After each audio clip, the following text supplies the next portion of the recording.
Rieccoci in studio ed ora l'ultima lista, la 14ª, ospite della città che vorrei, la lista Vittorio Vive, che è una delle 5 che sostiene la candidata sindaco Mirella Bagliana. Questa sera in studio abbiamo il capolista Mario Darè e, buonasera, e il candidato Michele Arvizzigno. Buonasera. Ecco, Il più giovane. Sì, della lista, Sì, ok, sì, sì. ma volevo dire anche forse il più giovane, perché se non sbaglio Michele ha 21 anni. Sì, ma nella Sì. lista di Mirella Bagliana No. c'è uno più giovane. Sì, certo, però volevo dire il più giovane che è arrivato nei nostri studi ospite Sì. a rappresentare le liste, le 14 liste, quindi questo primato insomma aspetta a te Michele. Sì. Come prima, domande da casa, sempre il 348 2111 373 e con la lista Vittorio Vive abbiamo a disposizione 24 minuti. Sono le 22:18, quindi partiamo subito. Chiedo a lei, Darè, perché la lista Vittorio Vive ha deciso di sostenere Mirella Bagliana. Mi sembrava l'unica soluzione, cioè Mirella è la persona che con il suo modo di essere, di fare la sua esperienza, è stata in grado ha dimostrato una capacità di unione dei gruppi che ha portato a questo risultato, secondo me, assolutamente positivo per l'insieme delle liste, ma soprattutto per la città, perché consente di di unire per la prima volta tutto il quadro politico di centro-sinistra, che parte da un centro e arriva anche a una sinistra, diciamo, tradizionale, forse più storica, e che però nell'insieme siamo riusciti, fortunatamente, con l'impegno di tutti, con la buona volontà di tutti, a costruire un quadro d'unione veramente coeso e che Mirella riesce ed è riuscita davvero a costruire con la sua capacità anche di empatia nei confronti dei vari gruppi, riconoscendo le singole esperienze. E Michele ha detto prima Darè, qui stasera in studio a rappresentare della lista il candidato più âgé e il candidato più giovane, ma chi altro fa parte della squadra di Vittorio Vive? Cioè, la nostra è una lista molto eterogenea e questa è una cosa molto positiva, in fatto a età, in fatto a professioni, in fatto a esperienze di vita. Possiamo contare anche per esempio sul supporto di medici, persone che sappiamo bene le condizioni in cui versa l'ospedale di Vittorio Veneto, hanno molto a cuore il futuro di questa città. Io ho visto una squadra molto coesa parlando di questa lista. Sì. E le persone che ho conosciuto mi hanno dato l'impressione che il sostegno che stiamo offrendo a Mirella Bagliana può davvero rivelarsi utile, può realizzarsi in qualcosa di positivo per la città. E so che tra i temi cari della lista Vittorio Vive c'è anche il futuro dell'area ex caserma Gotti, quindi il Parco del Meschio, di cui proprio di recente Darè avete organizzato un incontro pubblico. Ecco, qual è la vostra idea di Parco del Meschio? Allora, faccio una premessa. Il problema principale della città è, diciamo, l'inverno demografico. Non è che una cosa che puoi risolvere con una scelta politica tout court, così d'improvviso. È un problema che non riguarda solo la nostra città, ma è un problema che riguarda tutte le città del Veneto e l'Italia nel suo complesso. Allora, l'unica speranza che noi possiamo avere per, non dico invertire il trend, ma quantomeno per bloccare il trend, per mantenere il livello attuale dei residenti, dobbiamo offrire qualcosa di più che altri non hanno. Allora Vittorio Veneto gode, e questo è indiscutibile, di una posizione geografica straordinaria, avvolta dalle colline, vicino ai laghi, vicino al Parco del Cansiglio, a 100 km o 70 km da Venezia, un'ora di strada da Venezia, un'ora di strada da Cortina, i laghi attorno, quindi è una posizione straordinaria. È una città verde, una volta era conosciuta come la città giardino Vittorio Veneto. E allora perché non riportare questo slogan, questo hashtag per Vittorio Veneto come modo di attrarre nuovi residenti? Perché soprattutto oggi i giovani e le giovani coppie cosa cercano oltre al lavoro, che scelta fanno per luogo del vivere, per portare avanti una famiglia, dei figli? Un luogo che garantisca una tranquillità, una serenità e anche una qualità del vivere che un ambiente verde può sicuramente garantire di più. Ecco che allora il proporre un parco del Meschio, nel senso che un asse attrezzato che parte dalle sorgenti del Meschio e va ancora più in su, fino al confine sud di Vittorio Veneto, un asse sul quale c'è questo fiume meraviglioso, e non è una cosa da poco perché tante città sono attraversate, ma non lambite così per tutta la loro lunghezza da questo fiume importante per la sua condizione, per la sua situazione, diciamo anche ambientale, per il suo equilibrio ecologico, per il suo biosistema, diciamo, completo. Ma su quest'asse si è anche innescata una pista ciclabile, una ciclopedonale, che lo rafforza e quindi costituisce un asse di collegamento fra tutte le strutture scolastiche che abbiamo, sportive e ricreative, lungo tutto quest'asse. Se noi quest'asse qua riusciamo a incrementarlo di aree verdi, aree umide, anche qualche zona di acqua, qualche piccola palude, e alberando ulteriormente, creando dei piccoli boschetti radi, creando questo corridoio ecologico può veramente diventare un attu in più che la città può offrire a chi vorrebbe venire. Abbiamo una zona industriale che ospita, che dà lavoro a oltre 6.000 persone, tante delle quali lavorano fuori Vittorio Veneto, e quindi io credo che molte di queste, vivendo in una città così, potrebbero pensare che bello sarebbe vivere qua. E questo è quello che noi dobbiamo offrire come città. Ha detto appunto attirare nuovi residenti, nuovi giovani, ma sentiamo dalla viva voce, ecco, di un giovane, Michele, lei abbiamo detto ha 21 anni, Esatto. ecco, come vede lei Vittorio Veneto e cosa fare per i giovani? Dunque, questo è un discorso che mi sta particolarmente a cuore. Io ogni tanto sento discorsi che si fanno in giro del fatto che i giovani preferiscono starsene a casa al telefono a giocare piuttosto che uscire. Solo che sono arrivato al punto in cui dico, io non li biasimo, perché un ragazzo può uscire, ma per fare cosa? Si è parlato di abbattere la ex scuola Cosmo, però avere un edificio in una zona centrale vicino alle scuole, che è anche strutturato su diversi piani, lì è possibile creare un vero e proprio centro giovanile, che non solo dotato di aule studio, che comunque dovrebbero anche essere presenti in più parti della città, però anche un luogo di ritrovo, un luogo dove i ragazzi possono sentirsi meno soli, perché c'è un'epidemia di solitudine in Italia. Qui sono dati Eurostat ancora prima della pandemia. Il 13% degli italiani non hanno nessuno con cui parlare dei propri problemi. I giovani soffrono un disagio enorme, insostenibile, questo lo sappiamo, però da loro un luogo in cui trovarsi e formare dei legami che chiaramente senza legami una persona non può sopravvivere, cioè l'uomo è un animale sociale. Un centro giovanile ovviamente è il minimo indispensabile per noi giovani. E quindi voi come lista l'avreste individuato proprio in quell'immobile dell'ex Cosmo? Sì, esatto. Sì. E poi altre priorità per i giovani, abbiamo sentito questo spazio di ritrovo e di socializzazione.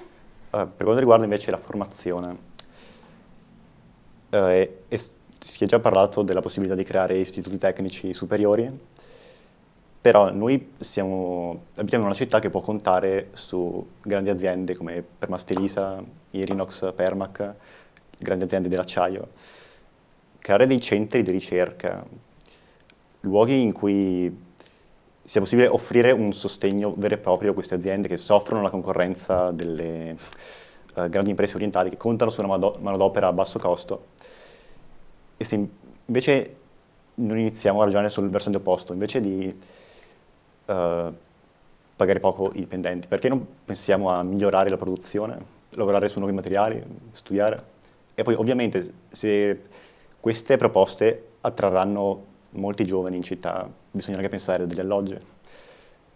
Conosciamo tutti il problema delle case per giovani coppie, però per chi vuole venire qui a studiare, per esempio in Piazza della Fontana a Serravalle abbiamo degli edifici proprietà dell'ANAS che il comune può rilevare a basso costo per le proprie spese, per le proprie casse. Certo. E intanto ci arrivano da casa delle domande, la giro a lei da Re. Questo telespettatore chiede a proposito di Meschio, si parlava prima del fiume Meschio, l'area Carnielli, come intendete interagire con le controparti? Guarda, intanto bisogna dire che l'area Carnielli è ferma da 5 anni perché questa amministrazione non è stata in grado di dare delle indicazioni precise sul come portare avanti il programma, il piano di recupero. Credo che ormai l'attuale proprietà si sia stancata hanno presentato, mi risulta, 31 proposte di progetto a questa amministrazione senza ricevere alcuna risposta definitiva. A un certo punto hanno abbandonato l'idea in attesa della prossima amministrazione. Noi abbiamo già ragionato su questo tema sia come lista che come coalizione e pensiamo che l'area Carnielli possa e debba diventare un ponte di collegamento tra la città e il Parco del Meschio. Quindi, al di là del core business dell'azienda, che è la realizzazione del supermercato, ovviamente l'azienda si è già dimostrata disponibile a ragionare in termini di qualità urbana e quindi su questa strada noi avvieremo un programma, un tavolo di confronto con l'azienda per cercare di far convivere le due cose, l'interesse diretto dell'azienda, perché ovviamente è l'azienda che è proprietaria e che quindi ha anche diciamo, a suo carico la parte economica dell'investimento, ma la città che da parte sua deve in qualche modo intervenire per far sì che ci sia appunto un discorso sinergico tra pubblico e privato che possa portare complessivamente a miglioramento degli spazi urbani e quindi della qualità della città. Certo. L'altro ragionamento andrebbe fatto per l'area Gotti, perché purtroppo sull'ex caserma Gotti si è persa una grande occasione, come a mio avviso è stata un'occasione sbagliata quella dell'aviocampo di San Giacomo. A caserma Gotti è stato buttato là un progetto senza sapere esattamente cosa fare, tanto per cercare dei fondi. E credo che non sia questa la strada più corretta da perseguire, da seguire.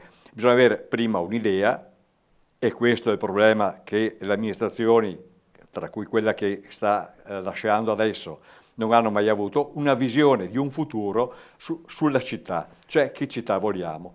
L'area Gotti, come l'Aviocampo, a mio avviso, doveva rimanere un'area di riserva per queste generazioni, a loro l'incarico fra 10-15 anni di decidere cosa fare in base a quello che sarà lo sviluppo della città, il progresso della città, in positivo e in negativo che sia, ma non essere noi pretenziosi nel fare le scelte, nel vincolare le scelte del futuro, anche perché non abbiamo necessità di creare spazi associativi, non abbiamo necessità di creare una sede per l'associazione volontari antincendi boschivi, ci sono già, li hanno già, abbiamo tanti altri spazi liberi, vuoti, inutilizzati.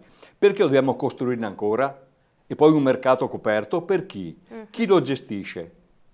Cioè, credo che sia stato veramente un errore, come è stato un errore non concentrare questi fondi che il PNR ha lasciato, ha destinato alla città, che peraltro pochissimi rispetto a quelli che la città avrebbe potuto avere se solo l'amministrazione fosse stata più attenta, più intraprendente e avesse presentato dei progetti, per esempio avrà perso l'occasione del recupero di Villa Papadopoli.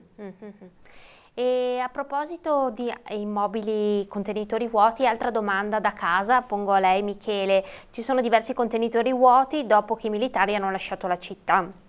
Ad esempio l'ex Quinto Corpo d'Armata, in cui avete proposto di realizzare un albergo, penso si riferisca ad un progetto. Ecco, come, con quali risorse, ed è comunque proprietà del demanio, scrive il telespettatore. Vuole rispondere lei? Sì, rispondo io. Allora, i beni demaniali ex militari uso residenza vanno trattati in un tavolo in cui c'è il demanio militare, Ater e Comune di Vittorio Veneto, perché non possiamo accettare, in fin dei conti sono un bene pubblico, è un bene della collettività, sono stati pagati i soldi, non possiamo permettere che questi beni siano lasciati al degrado. Allora il demanio militare deve rendersi conto che non può lasciare questi beni, quindi è un tavolo in cui o il demanio fa un accordo di programma con il comune, oppure fa una cessione d'uso, un comodato d'uso per 20, 30, 40 anni, quello che sarà da discutere, con a fianco l'Ater, azienda territoriale per la residenziale, che poi in qualche modo intervenire nella gestione poi di queste unità abitative, perché abbiamo solo immobili ufficiali ed extraufficiali sono circa 70 appartamenti. E sono appartamenti grandi. Se pensiamo solo a quelli qui in via Duca d'Aosta o quelli in via Galilei, in via Galilei sono 32 appartamenti, di cui 2 occupati ancora per poco, gli altri pressoché vuoti. Allora dobbiamo mettersi in testa che questi beni vanno immediatamente riutilizzati. Per quanto riguarda invece l'albergo, dicevo, sì. Allora il 5 febbraio in zona industriale c'è stato un convegno tra 11 aziende insediate che hanno proposto un piano di riqualificazione della zona industriale. Benissimo, un piano di riqualificazione, quindi aree verdi, quindi filari di verde, quindi una miglior qualità degli spazi esterni agli edifici industriali, benissimo. Però poi è stato proposto la costruzione di un albergo di circa 100 camere. Anche unità abitative sono state proposte. Ma io dico, ma se l'esigenza degli imprenditori sono un albergo da 100 camere, perché non viene, anziché investire in zona industriale, non acquistano per esempio l'ex Palazzo Piscina, ex Corpo d'Armata, che è nato peraltro come albergo? L'investimento sarebbe pari e peraltro c'è allora un'interazione tra zona industriale e città che fa vivere la città senza costringere chi usufruisce dell'albergo di rimanere in zona industriale. Certo. Ovviamente poi ci sarà la necessità di un collegamento anche di autobus tra la città e la zona industriale, oltre che di pista ciclabile, ma questo parleremo magari in altro. Per esempio sarà facile la pista ciclabile lungo la ferrovia, passa diretta e quindi... E Michele, prima presentando la lista accennava al tema dello sport. Esatto. Ecco, come lista, quali sono le priorità che vi siete dati in questo ambito? Allora, tornando alla questione del Parco del Meschio, l'idea dell'aerocampo che abbiamo menzionato prima, che ci va a costare 16 milioni di euro per adesso, noi riteniamo che quell'idea sia un buco nell'acqua, perché è una zona lontana dal centro abitato di San Giacomo, è una zona che allunga la città, per così dire, crea altro traffico e soprattutto non è ambientalmente sostenibile. Nel Parco del Meschio sono previsti degli impianti sempre nella zona di San Giacomo, però di nuovo lungo il fiume Meschio. In questo modo sono anche previsti dei collegamenti a piedi o in bicicletta. Non bisogna per forza usare la macchina per andare dappertutto. E invece il tema della sanità, che era un altro tema che accennava nella presentazione della lista, o ricordo male, mi pareva ci fosse l'accenno anche il discorso dei medici, Beh, sì. L'interesse, l'attenzione. Sì, ma diciamo che è un tema, né Michele né io siamo tecnici del settore, siamo preparati a questo. Ovviamente la cosa che noi possiamo dire è che dobbiamo ovviamente far sì che la conferenza di sindaci, che è l'unico organo di rappresentanza delle comunità locali nei confronti dell'ULSS e della regione, abbia veramente la capacità di incidere sulle scelte. Allora noi dobbiamo far sì che si stabiliscano definitivamente quali reparti destinare all'ospedale di Vittorio Veneto, quali reparti possono rimanere a Conegliano, ma questo deve essere fatto attraverso un patto anche tra le amministrazioni del territorio vittoriese, l'ex comprensorio, perché diciamo che solamente se c'è questa sinergia, perché solamente Vittorio non ha molto significato, ma se Vittorio è in rappresentanza di tutti i comuni che lo circondano, e quindi ovviamente questo consente di avere una maggior forza di contrattazione anche nella conferenza dei sindaci, che finora la conferenza dei sindaci prima viene convocata pochissimo, dopodiché il nostro sindaco pare che o non ci va o se non va sta zitto, per cui non possiamo sperare granché. Intanto ci arriva anche un messaggio dall'Ecuador, ci stanno seguendo da laggiù e dicono, traduciamo, ovviamente era in spagnolo, ecco, tanta forza e avanti con tutti i tuoi progetti, mio caro Michele dall'Ecuador, la tua famiglia materna e con te un abbraccio caro nipote. Grazie mille. Ecco, No, ti scrivono... No, c'è la parte della mia famiglia che è rimasta in Ecuador. Sì. Gracias muchísimo. Ecco, tornando un po' ai giovani, perché insomma ci piace anche sentire dalla voce di un certo. giovane, perché come ha detto prima da Re, la città adesso bisogna progettare la città del futuro, cioè quella che sarà vissuta Certo, da da questi loro, ragazzi. certo. Esatto. Ma Ecco. anche perché, se mi permette, no? L'altro giorno ho parcheggiato nel parcheggio in fianco alle poste sotto e c'era un gruppo di ragazzi là sotto, che di solito ci sono, e mi sono avvicinato per parlare con loro. È stato interessantissimo, cioè loro si aspettano che noi ci rivolgiamo a loro per parlare, dicono ma voi cosa fate per noi? E quindi si è instaurato un dialogo, è quello che manca probabilmente a loro. Lascio la parola a Michele. Sì, perché immagino ne abbia anche certo. tu parlato con i tuoi coetanei. Sì, no, esatto. Perché quello che io ai giovani delle altre liste, menziono Lorenzo, Elisa, Marta, Enrico, Andrea, quello a cui tendiamo è il raggiungimento di una vera partecipazione giovanile. Cioè, io prima ho parlato del centro giovanile, ma noi abbiamo il centro giovani Criciúma, qui vicino, San Pietro e Paolo, solo che sì, offre attività interessanti, ma credo che non sono abbastanza. Io credo un giovane, essendo cittadino di Vittorio Veneto, deve arrivare a un punto in cui può offrire un contributo, anche senza candidarsi necessariamente in una lista come stiamo facendo noi, però che dall'esterno, come ogni cittadino dovrebbe fare, avere la possibilità di comunicare direttamente con l'amministrazione. Avevamo i consigli di quartiere, ma sono stati brutalmente uccisi da questa amministrazione. Quindi ora possiamo ripensare a una nuova forma di partecipazione, certo, ma non si può pensare che noi giovani non abbiamo niente da dire riguardo a questa città.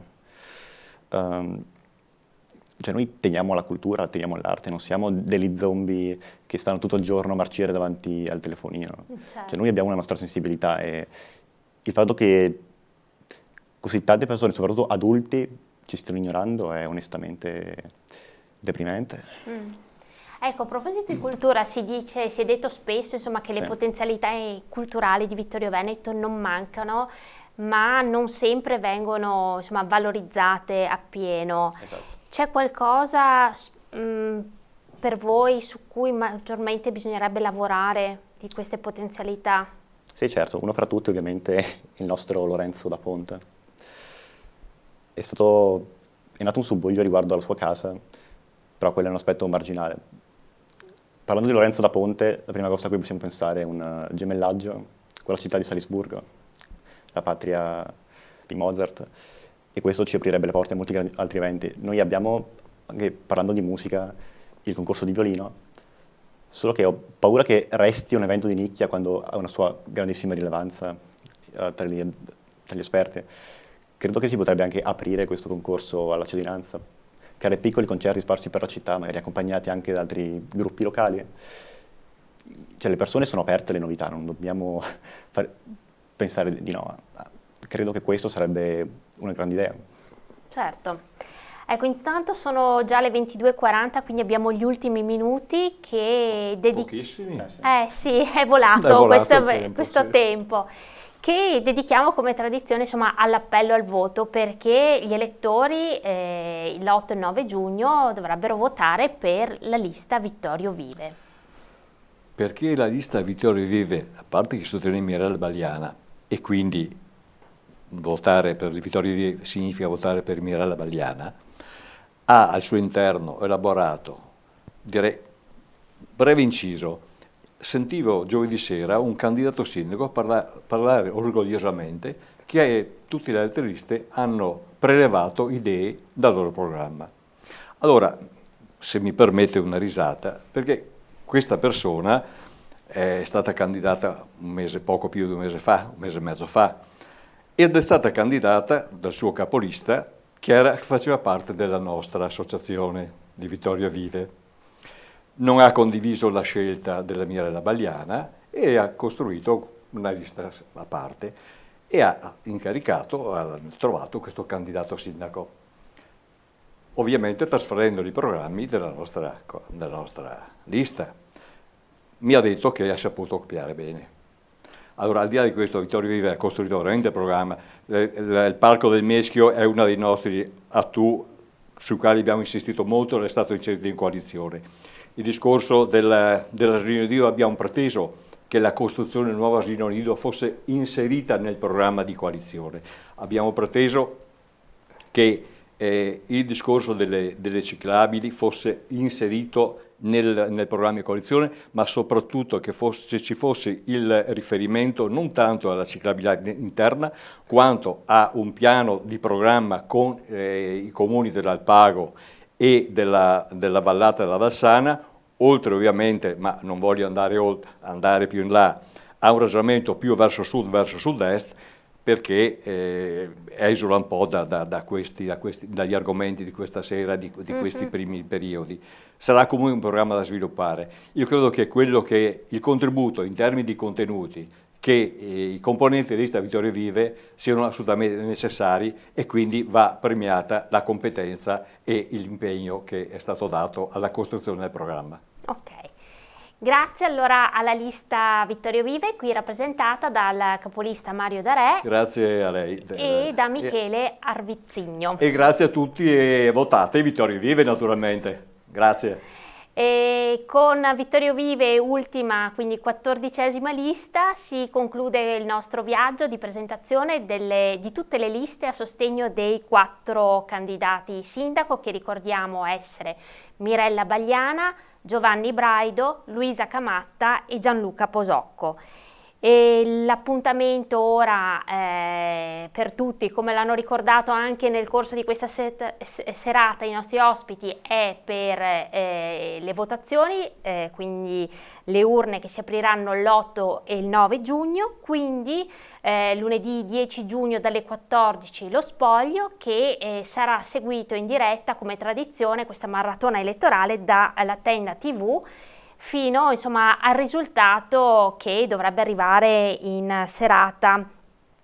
Speriamo che questo approfondimento informativo vi sia stato utile per meglio conoscere i candidati, le liste, i loro programmi, e quindi anche per avere una maggiore visione in vista di questo voto. Quindi il nostro appuntamento si conclude qui, vi diamo appuntamento lunedì 10 giugno a partire dalle 14 per la diretta passo dopo passo dello spoglio del voto. Con questo è tutto, buona serata e alla prossima. Arrivederci.